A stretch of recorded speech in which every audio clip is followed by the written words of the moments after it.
Hi, I'm here with Mr. Kevon Gulley, the author of Just Like Compton. He recently had a trailer put out for Just Like Compton. It's fantastic. We're going to hear more about what we can, when we can expect to see the movie, and more work from Kevon. How you doing? I'm doing great. Thanks for having me. Good. Happy to have you here. We interviewed you a little while ago. Yes. Nice interview. Footage is great. Very. Glad that you're back. Thank you. Why don't you give us an update on where you are with Just Like Compton, the movie, and any other projects you have going on right now? Okay. Since our last interview, Just Like Compton has evolved. We have three versions.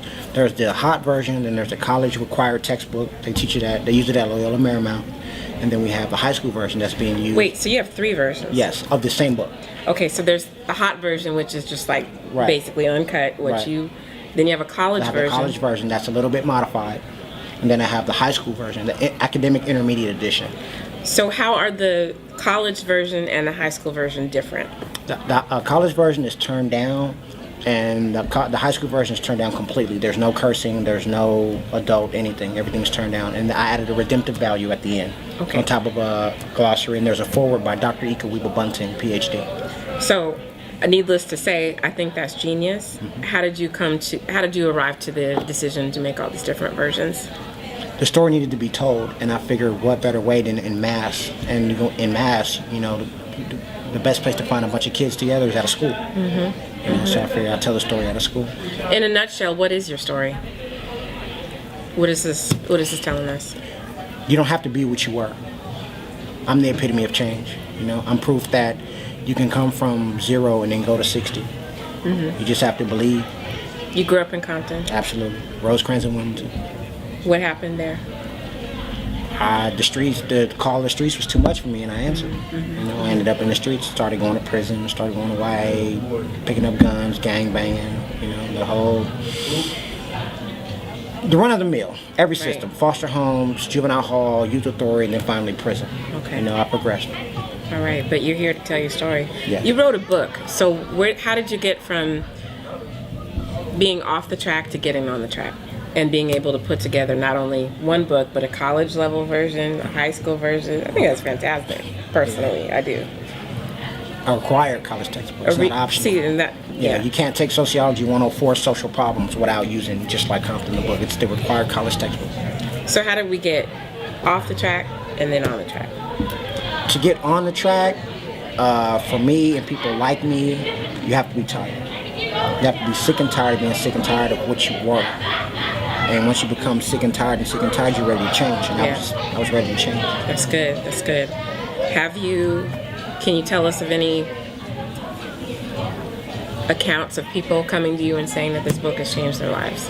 Yes, I actually do a lot of speaking engagements, foster home symposiums, and I spoke at Cal State Northridge and USC on a panel. And people say that they thank me for telling the truth. Because I don't put this isn't a book where I win every time. I put my losses in here. I was an honest author. When I lost, and I told the truth. And people can relate to, okay, he's not Superman. He does lose. He is human. When I cried, it's in here. When I hurt, it's in here. When my grandmother passed, it's in here. The fact that I did 13 years in prison, I have an 18-year-old son, but I don't know him. It's in here. And so people relate to the realness of it. All right, that's good. Do you have any other books you're working on? No, we're actually promoting the film. The film was shown first at the Zanzibar International Film Festival in Africa to a crowd of 2 million. There's 2 films that got standing ovations, us and Mario Van Peebles, but only 2 films that got standing ovations. Mine was shown as a short. And then we screened it here at USC, at Mark Tepper Hall. All right. Well, I'm just going to interrupt, and before we move on, I'm very proud of you. Thank you. Because a lot of people don't get a chance to turn negatives into positives. And the fact that you've reached people in Africa, people in college, people in foster care, people in prison, and you have a story to tell, and that someone can get something out of it, that's huge. Kids need to really know. The way you reach a kid is they need to see it. You can't tell them. Absolutely. If I walk in a room in a suit, they're going to be turned off by me. Yeah, because they can't relate to They you. expect to see me coming. Mm-hmm. They don't expect this. And then when I open my mouth and I speak, they're like, oh, wow, he did go through it. Not, I'm talking about going through it. I went through it and now I'm here. He did it. I'm that guy. Right. I'm doing it. I did it. have you been able,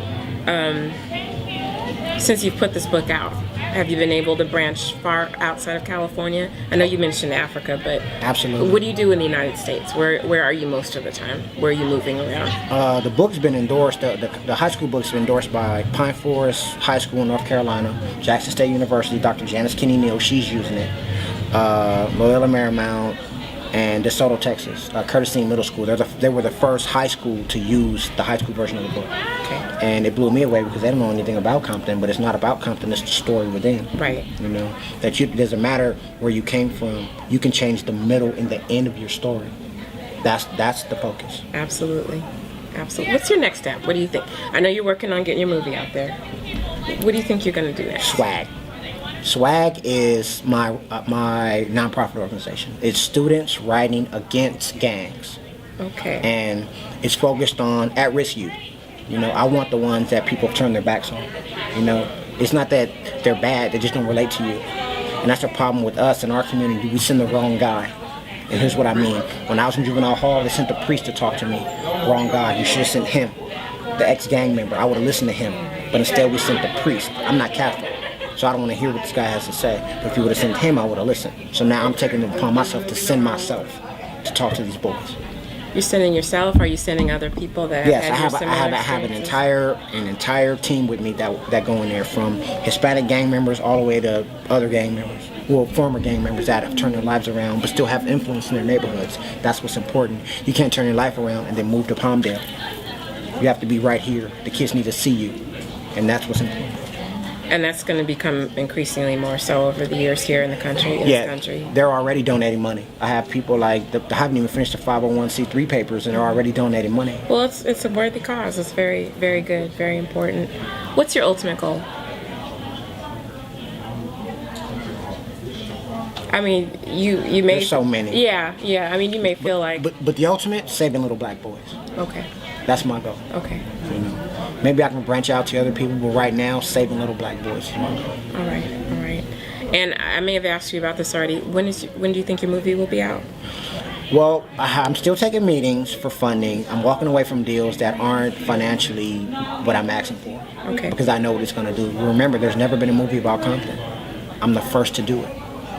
A lot of soundtracks about Compton. Right, exactly. Or people Right? mention Compton in movies, but there's never been a movie about Compton. Very true. So I've tapped a market that's been untapped. So I have the right to kind of stand firm on what I expect. Good. I'm looking forward to it. Is there anything else you want to share with us before we go? Thanks for having me, and please buy a copy of Just Like Compton, the novel, and the movie will be coming soon. All right. Thank you so much. Thank you. It's good to see you again. Thank you. All right. Ciao.